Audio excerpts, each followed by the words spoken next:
Welcome to Affinity Archives. Hey! This is Chris, and I'm Chris. Nathan. And that's Nathan. Unfortunately, we recorded this earlier in the week, and we had Jen here too. We had the full triad. Yeah, it was great. Yeah, I was really excited because we haven't had all three of us official Affinity Archives people in a video yet. And then, well, complications and lost... Well, we failed to record half of the video. Yeah. In fact, in that video, there was even a moment where I was talking to Chris saying, "Oh man, I just recorded this other game, and I lost that footage. So you're missing out on the footage of me talking about how I missed out on some footage. So this is the second re-recording we're gonna have to do. Yeah. Of a different game. But we went the hard way. Slowly, apparently. Today we're playing Rogue Wizards. It's a game by Spellbind Studios, and right now they're running a Kickstarter that it ends... November 11th? November 11th? Yep. So check that out after you watch this video, of course. Obviously, we've gotten a chance to play it a little bit, so we already know that it's awesome, but you should watch it to see how cool it is anyway. Yeah. Oh man, look at this game, it looks so cool, I've never played it before. No, it's not gonna happen. Yeah, we're not gonna pretend like we're not gonna pretend like we don't. So we'll just ramble on through it. It's a cool game, so check it out and and then keep watching this video. Yeah. We won't have Jen's sound effects though. I'll have to make my own sound effects. Rob. Something is terribly wrong. Great rips in the very fabric of space have appeared, and horrendous creatures are gathering in festering pockets of evil. Seek out the origins of this mysterious catastrophe. Catastrophe? Is that what I said? No, that's what it's spelled. Oh, is it? I call typo. I call typo. It's pre-alpha. They're allowed to have a little No, mistake. they're totally allowed. Just letting you know I caught a buck, that's all. No big deal. Visit the tavern for more possible leads. Alright, I will visit the tavern. Also, woo! You can see the world below. I wonder how far away I can actually... Only that far. Oh. That's still pretty fun. All the land the light touches. Undead Uprising. Wanna read this? Something's not right in the world. The dead have been reported moving about as if they were alive in the Tomb of Night Terrors. Discover if there is any truth to this unnatural rumor. Reward? His sundries plans. Sundries. I say that wrong every time. Every time. Also, in replaying this, they changed the name of these places. Last time it was the Tomb of Evil. Ah, okay, well then that just goes with the random element that's thrown into the game. It's even in your quests. Yeah, like quest names and everything. Even, Well, the rewards stayed the same. We know that. This one did. The name of the quest stayed the same, I think. Well, this one has to stay the same because the blueprint or whatever it is that you get from this is kind of important. Well, yeah. Yes. Tap this portal to travel to known locations around the world. Thanks, guys. I will say that your button there kind of looks like a pancake. I mean, I'm not saying that's good or bad, and the location definitely changed. Did it? Yeah, no, it used to be... Well, wait, pointing won't do you any good. It used to be right above, or like right below the river. Like... No, here? no. Yeah, right around there. It used to be right around there. In we go. Difficulty. One sword. One sword. Oh, joining us today is a very special friend of ours, newly acquainted, to at least Chris here, is Jefferson's Ocean Aged. It is not a cheap whiskey. And it is wonderful. Spacebar. Bam. Bam. So, if you notice you can attack diagonal, that's pretty important. Not a lot of games actually show that. Yeah. Yeah. Boom. An item. So 11.5 earth damage? Yeah, terrestrial stab. Not as good as the sword. Oh, even your starting equipment gets randomized. This is 14 damage. I think what we started with last time was like or something like that. I think it was like 13.2. Damage is done in fractions. I mean, that's very... that's very... I don't know if original roguelikes really went into that, but that's definitely very Diablo-like. Yeah. A book on the ground. I was waiting for you to stop talking.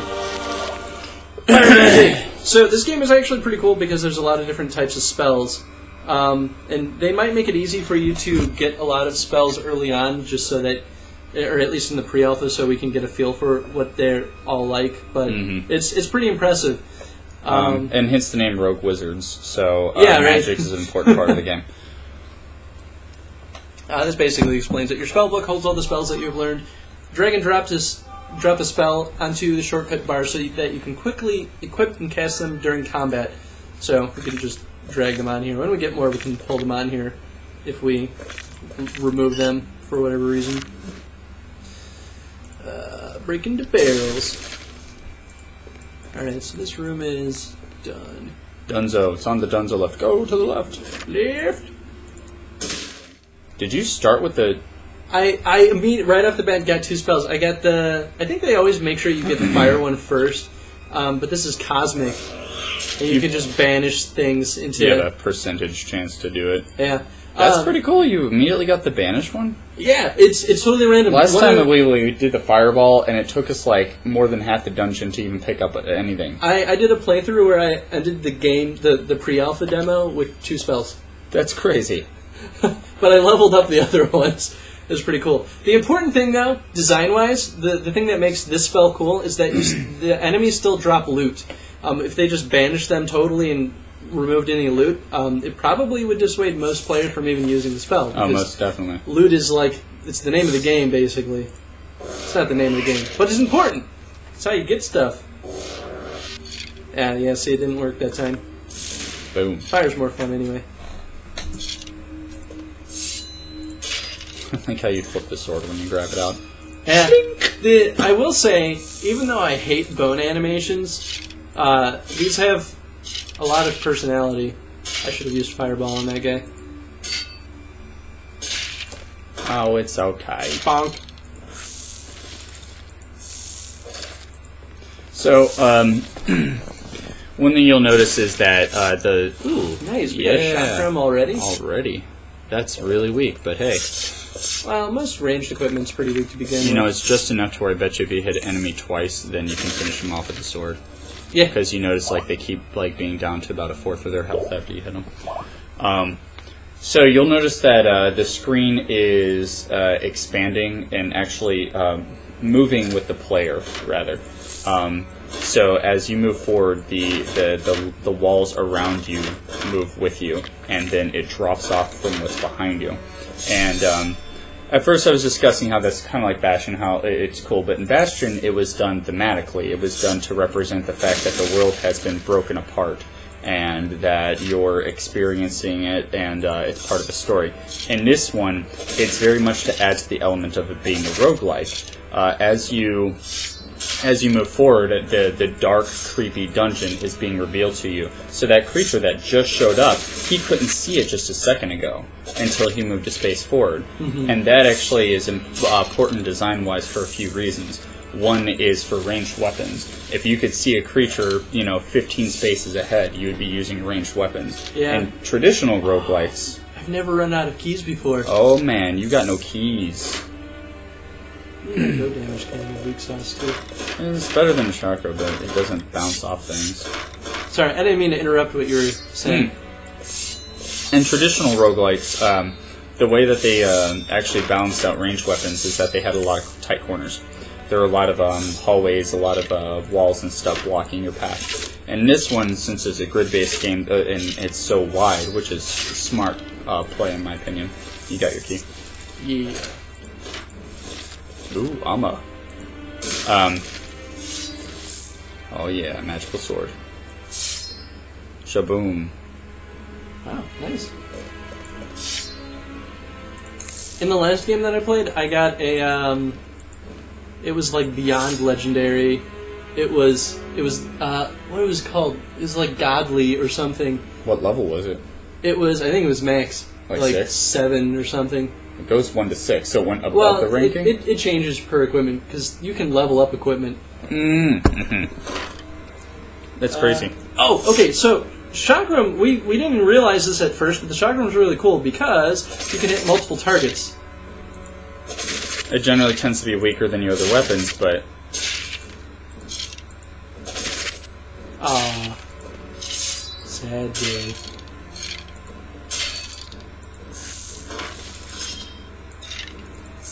But it's pretty cool because they give us a pretty good variety of ways to attack our enemies.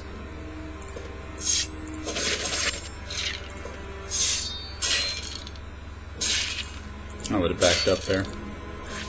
Yeah, well, I was thinking that after I already chopped my sword.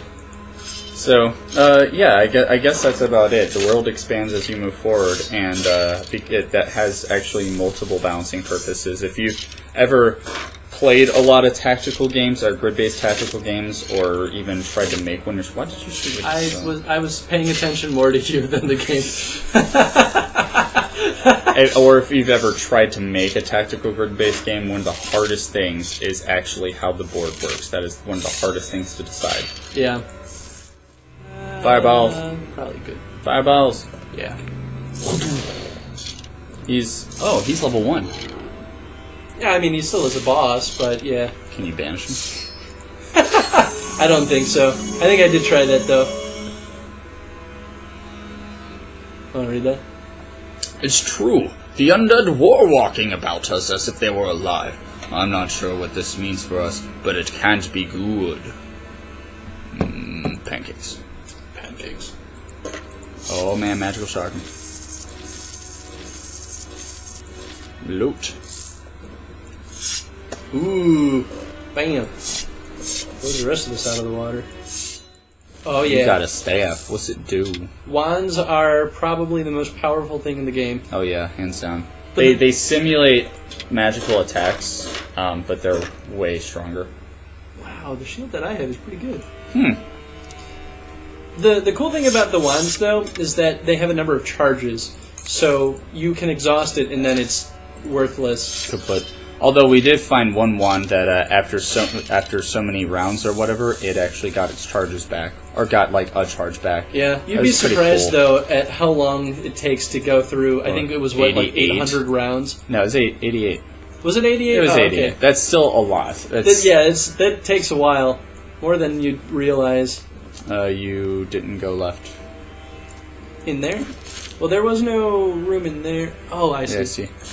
It's a tight little corridor. You notice too, when you built that the shop, it expanded the land. Yeah, and they also cut off the lands that you can go to by putting clouds here. So we can see that the clouds in the trees, maybe the land is going to expand as I build more. Because there used to be trees right here. Now there is not. Alright, so we've got 3 different missions. How do you pronounce his name? The Execrable? Execrable? I'm terrible. Execrable? I don't know. I don't even know. Aldrich the Execrable has taken refuge in the Dungeon of Horrors. We can't let it stay there, or the evil will surely grow and place all of us in danger.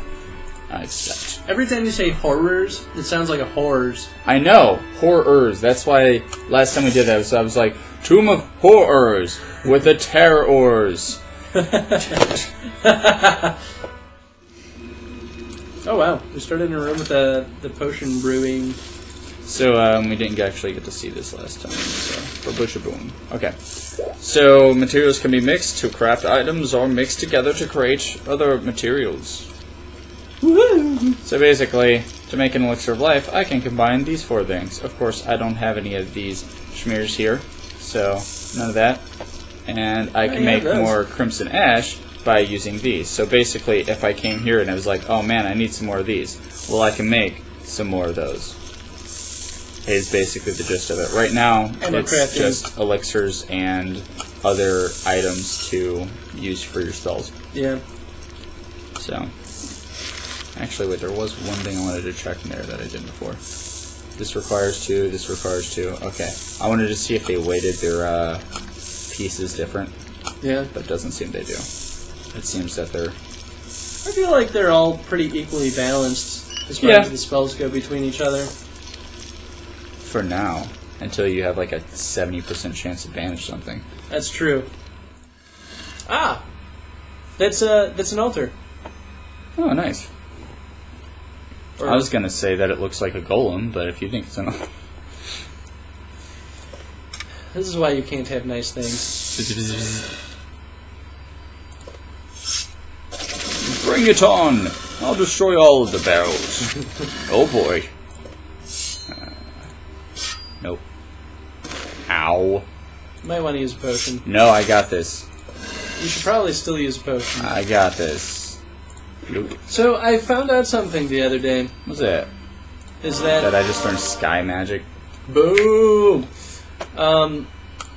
Potions, consuming potions, isn't considered a turn. And we already kind of knew that because it doesn't allow enemies to move closer to you. Yeah. But I made the mistake of attacking while surrounded by enemies, but had enough health to only withstand one more hit. And I attacked, it was like, no! And I clicked the potion, healed during my attack, and survived. I don't know if that's a good thing or a bad thing, but it was interesting either way. Because you can just hit the hotkey and probably consume it right away. Yeah, I guess it really doesn't matter because roguelikes aren't like... They're turn-based, so you're not in any rush. So really, what's the difference between pressing it beforehand or after? Yeah. I mean... I suppose unless you attack an opponent and you realize you're not going to kill them, and then are prepared to press the potion just in case you wouldn't have killed them. I guess. It's a very specific moment, but it would be different if the consuming a potion took a turn. If it did, then that would actually be game breaking. I mean, not game breaking, but it would break the mechanic of it. I mean, I still think I find it. Is this the altar? Did I already go to it? You got a spell out of it. Oh. So I guess they don't always give you enhancements. Sometimes they give you spells. Oh, what a shame. I know, right? Yeti? Maybe it's weak to fire. Weakness fire. Bam! Oh, and that's not even half. Is it half? I can't tell if it's half. That's not half. Do it anyway. Are you weak to swords? You're weak to swords. Whoa! Actually, I didn't get to see ice magic last time. It's pretty sweet. You freeze them? It'll freeze them? Ah, it does damage and has a chance of freezing. Yeah. See, that is gold right there. What about this guy? Is he weak to fire? He's probably weak to fire. I think he's weak to cosmic. Him? Yeah, I think we did this last time. I was like, burn the plant guy, and it was like, oh, he's not weak to weakness cosmic. I wonder how that works if it's just better chance. This Probably. doesn't seem like burn. Burn, baby, burn. Won't hit me, will it? I don't think so. We'll find Finding out. Nope. This is bad. This is a bad place to be in. You should use Quake on your tile. Maybe you can't. No, not him. Him. I don't know what just happened. You might want to use potion. I'm gonna use oh god, no! No! Why? That's okay. You know what? I actually haven't got to see what happens when you die. So this is a roguelike, so let's find out what happens. I'm back here. Wizard's Tower. I still have money. Full money? I don't remember what we had for money. I don't before. either. I feel like it was I less had than that like when we started. I had 309, and then I used some. I bought 2 keys and a potion, and the keys were like 4 apiece. So I spent 20. Yeah, that's probably right. Yeah, I don't think I got that much money. Hey, what's that? New quest. The Oracle has. Oh, because I failed that quest, so it gave me a different level 2 quest. Yeah, that's kind of cool. Huh, how about that? Check the. So we didn't actually lose anything. We just failed the quest. That's interesting. Well, I mean, it's entirely possible that it has deeper repercussions in the future game. Maybe we lost a level. Did we? I don't know. Can we... Hey, little buddy. Hover. I am level 2. Did I ever reach level 3? Because that's a lot of experience for having lost a level. I don't think we lost anything.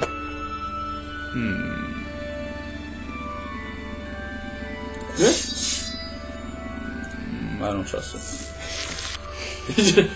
What do you learn from roguelikes? Don't trust it. We're gonna get into the next dungeon, just be completely nude, not have any spells, be like, no, you tricked us into going into a harder one. Probably should have had you buy more potions. I'll be fine. Be fine. Be fine. No, I didn't do this sooner. Yeah. I definitely thought I just shocked myself. I definitely thought you did too. Detect hidden. Ooh. Never even seen that. So I gained. It's probably not going to be worth losing the boots rank. I don't know, man. Detect hidden. What does it do? Do it. Wait, Alright. what is the shadow staff? Oh, I didn't even realize. Whoa! What? Experienced living staff of harmony. Bonus experience per kill. Our sword is. Oh my god! Ah! Alright, well that's. Why do you get the good stuff when you play? Because I'm a better player. You know what I got when I played? Boots. You didn't even get boots until halfway through your run through the dungeon. Boop. Wow. Whoa. Who's this you? Is that a merchant? Traveling merchant. Yeah, traveling merchant. Beat him up. Maybe it's more like a dungeon merchant. So, there's another game that I'll probably do a recording of soon. And in that game, there's a shopkeeper on every level of the dungeon you go through. And it turns out that you can kill him, but you can only do it by accident. But if he dies, you get all of his stuff for free. Whoa. He has the items laid out in front of him. And then if he dies, you can get all of them for free. Whoa, he got good stuff. It's not as good as... No, don't worry about the weapon. What else is there? Ring of Vapor. So it increases your basic damage?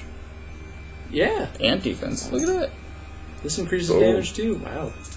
This does water damage. Leech. Oh, this heals you with attacks. That's pretty cool. Detect hidden. How much does it heal you? 1 hit? 1% per damage dealt. Oh, 1%. I was about to say, I thought it was 1 hit point. I was like, what? Well, 1% is Actually, 1 hit point. Yeah, good point. No, that's actually pretty good. I think I found something that gave me like 2.5% less point. That's pretty amazing. Shield of Revenge. Counterattack? Oh, do it. Do it. Sell everything. Tunic. Disarm trap. I don't even think... Have you seen traps? I have not seen a single trap. I don't know if it'd be worth it. I mean, it would give us better defense, but this gives us better defense too.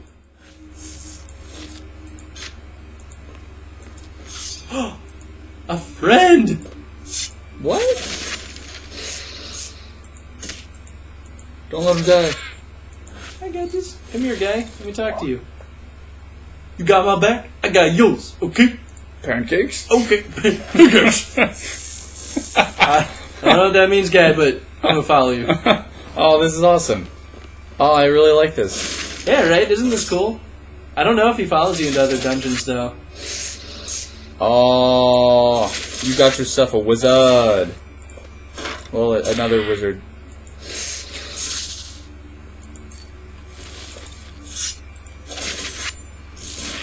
He's like, I feel like I'm doing all the work here. You're like, no, it's good. Nah, man, the chakram's doing all the work. He's like, no, really, you're doing like 10 damage. I'm doing like 50 over here. Can we feel like this isn't balanced? Yeah. You know, I realized the other day that vines are one of like my favorite spells in games.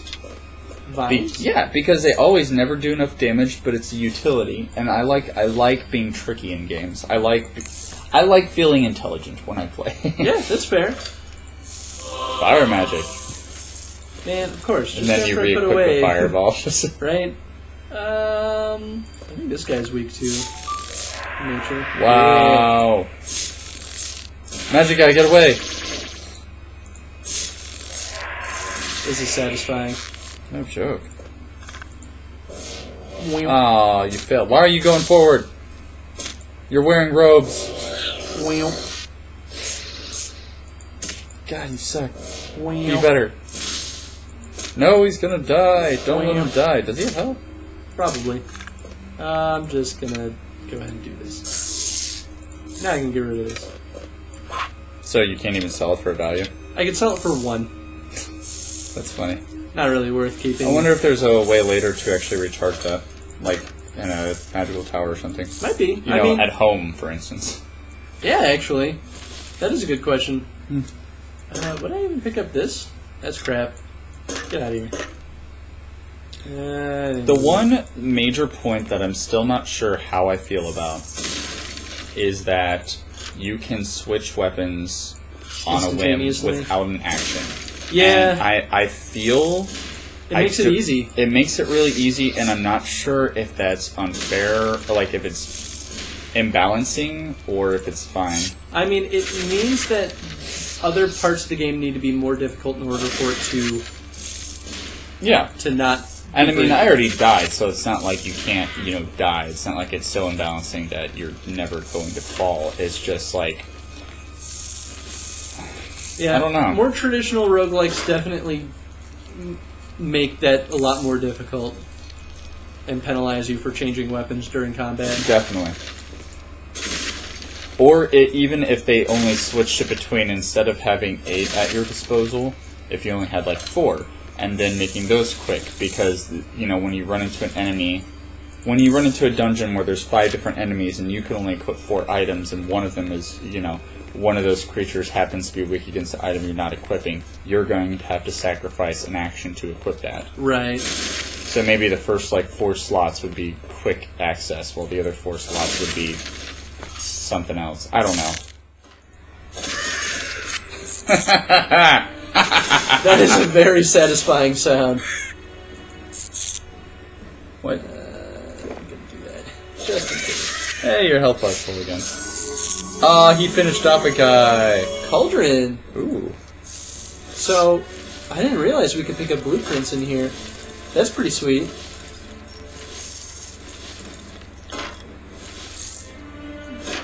Weak sauce, weak sauce, weak sauce. None of it's glowing. It's not of any use. Pretty much. I feel like this game, though, isn't like Diablo, where if it's not magical, it stops being useful. Like, the magical helps, but, having, how come you get all the good stuff? Wait, can you give him stuff? I tried last time I found him, and I couldn't find a way. Man, get out of here. Alright.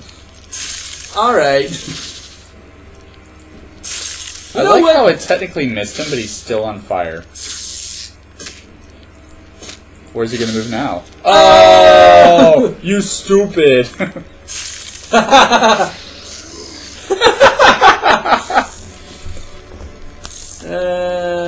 Sure. We'll make one more. Man, this guy's sticking around forever. You know what they should do? What a great opportunity would be is if while you're traveling the dungeon, this guy was talking to you more. Because all he said is, "How come you get all the loot?" Which is probably in response to picking up a lot of loot. But what if he started talking to you, talking about his homeland or talking about the different lands you could venture into? And that, my friend, is what game writers are great at. Right? Oh. I take the small room first. That's where the boss is going to be. Right. Called it. Oh, gosh. I guess technically both doors led to him, though. Alright. He just moved 2 spaces. That was closer than I expected. Yeah, I'm gonna freeze him first. Hey! Boom! Hey! Wands are ridiculous. Broken. Yeah, I definitely think the wands are pretty unbalanced. Ooh, and I get more wands. And that's why, is because, jeez, I literally just picked up 3 wands. I think it's because in the pre-alpha... all of which are, way better. Oh my god. Yeah, I feel it wanted to give me all the good loot at the very end. Just to know what I was missing out on. Look at this stack. I think they probably made it really easy to find wands because they wanted people to experience them in the pre-alpha. That's totally fair. I mean, they're pretty sweet, not gonna lie. But I feel like they should definitely be more of a, rarity. Probably less charges than they have. I think keeping the damage that they are at is fine. But definitely, like, 3 charges instead of 10. Like, seriously. Like, those one-time uses that you're like, oh man, you know, it's like picking up a bomb in most of their games. It's like, you get a bomb, you're like, yes, this is good once. Yeah, I definitely wouldn't make the wands one charge, though. If they were going to do that, I'd say, like, do scrolls instead. Yeah. Because that's, like, the standard thing in any kind of game with magic. Cauldron. So this is the thing we picked up in the dungeon. We haven't even reaped our reward yet. Potion and material crafting. Oh, so you can probably... unless they call that material. I wonder what other kind of potions they have in mind. Amory. Amory? Amory. We go to the shop now. Upgrading a vendor improves their goods. Selling items reduces the upgrade cost. Strange. Okay, so Upgraded. wait. So it provides better weapons. Oh, so I buy things from here and then I sell things to them to reduce its cost of items or the upgrade? Let's find out. Well, we don't need this.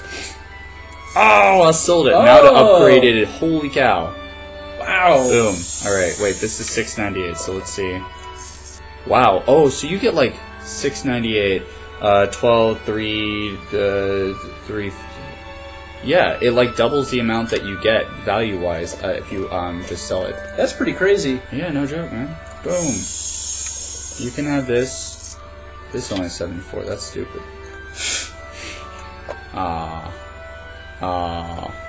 Man. Fine, whatever. I don't want this either. Or this.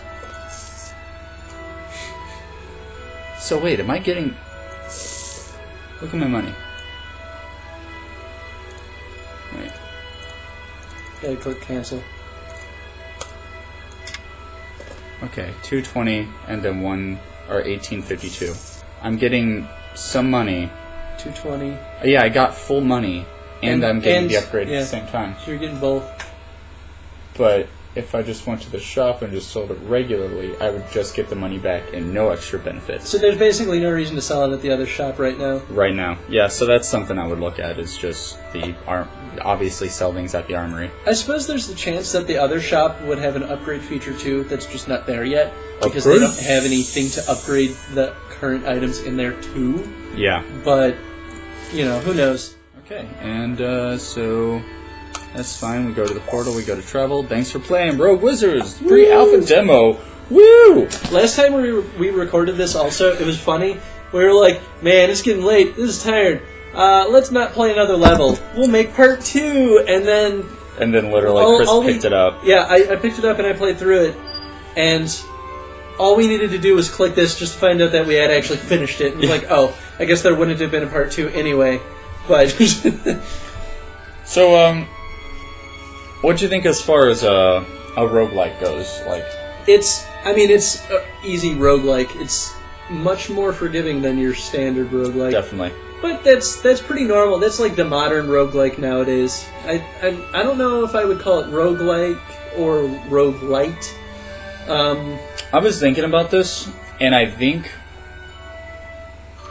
it's hard to decide. It's like right in the middle between the two, and here's why. How many people do you know call Portal a first-person shooter? People call Portal a first-person shooter? They categorize it as a first-person shooter, and it's one of the most irritating things ever. And the reason why is because it comes at the first-person perspective, and you're using a gun to shoot things. And that's why they consider it. And it's categorized as that. So I was thinking about, like, where does the definition lie? And roguelikes has especially lately been that, like, where does the line, you know, where's it drawn? That's why the term procedural death labyrinth became a thing. People were like, these aren't really roguelikes anymore. Yes. People still call them that. People call them roguelites usually, but I like Procedural Death Labyrinth. I think that describes them better. Yes, I think the term roguelite actually should mostly apply to games like Binding of Isaac, Nuclear Throne, the ones that actually aren't the typical, actually like roguelike, where they're a different game with procedural elements. This is actually on a grid base, where when you move, the enemies move at the same time. It's grid-based, turn-based. Turn-based, where everything has their turn at the same time. Well, actually, the player has its turn first, and then everything has its turn. It's sequential. Yes. And you pick up equipment, which is randomized. Mm-hmm. The levels are randomized. Even all the items, all the upgrades that we could choose in town were randomized. Everything about it fit roguelike, except for the fact that when you die, the game does not end. Yes. And that your character, he keeps his stuff over multiple levels. And there's also the element of persistent game mechanics. Yes. The town. Absolutely, yeah. Which, that's not something that you'd see in a traditional roguelike. So, I mean, it's not a straight up, I would still categorize it, if it's right in the middle, I feel, but it's more facing toward roguelike rather than light. I agree. It seems much more like a modern roguelike rather than a roguelite. It's basically for the people that really like that old genre of games or like tactical games, but want to have more consistency. Or persistence, rather, with their gameplay. And that works perfect. The fact that you can get equipment, you can sell equipment, buy equipment, and then my favorite part was that unfortunately we didn't see it in this play, but the forge, the forged rune or forge stone, the forge stone allowing you to upgrade your equipment. That's something that like Diablo and Borderlands missed out on huge, is the fact that people went around finding random loot drops, but they never had the actual. They never had any say into what their equipment actually felt or looked like. Right. And this game gives you just a bit of agency to say, okay, I can level up this piece of equipment so it can be what I want it to be. And that's pretty cool. Yeah. So, I mean, there's still much more of the game to see. We're still in one area. And what I imagine is as this map spreads out, you'll start to see, that volcano area up in the north. You'll start to see more of that. Or if you go, west, you'll see the desert. So I'm imagining that's what it's going to feel like, but who knows? Yeah. So, what'd you think overall? Fun. Yeah, I really fun game, guys. I was honestly surprised. Not that I expected it to be bad, but I legitimately had fun. Like, when I went back and I replayed things, I actually was really... I had a great time seeing how everything changed with each random generation. Mm-hmm. And so that's why I replayed it, 2, 3 other times before we came back and re-recorded. Sure. But yeah, I'm going to chip in on the Kickstarter. I think it's worth it. Oh, absolutely. Yeah. It's a lot of fun. I can see this being great on the mobile market, particularly because of the art, actually. The art really sings to the mobile market. Not that it's not great or anything, but it's very cutesy, and certain things about the art really pop out as you play. Just looking down at that village and how it's detailed the way it is, it really pops out. Mm-hmm. And there's a lot of strength in that. So, yeah. That's what we have to say about Rogue Wizards. Yeah. Go check out the Kickstarter. There'll be a link in the article or in the YouTube description, wherever you see this. And, yeah. Thanks for watching. Thanks for watching, guys.